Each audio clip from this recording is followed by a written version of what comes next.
المال والبنون زينة الحياة الدنيا، والباقيات الصالحات خير عند ربك ثوابا وخير أملا. ويوم نسير الجبال وترى الأرض بارزة وحشرناهم فلم نغادر منهم أحدا وعرضوا على ربك صفا لقد جئتمونا كما خلقناكم أول مرة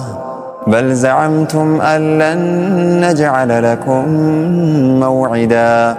ووضع الكتاب فترى المجرمين مشفقين مما فيه ويقولون يا ويلتنا ما لهذا الكتاب لا يغادر صغيرة ولا كبيرة إلا أحصاها ووجدوا ما عملوا حاضرا ولا يظلم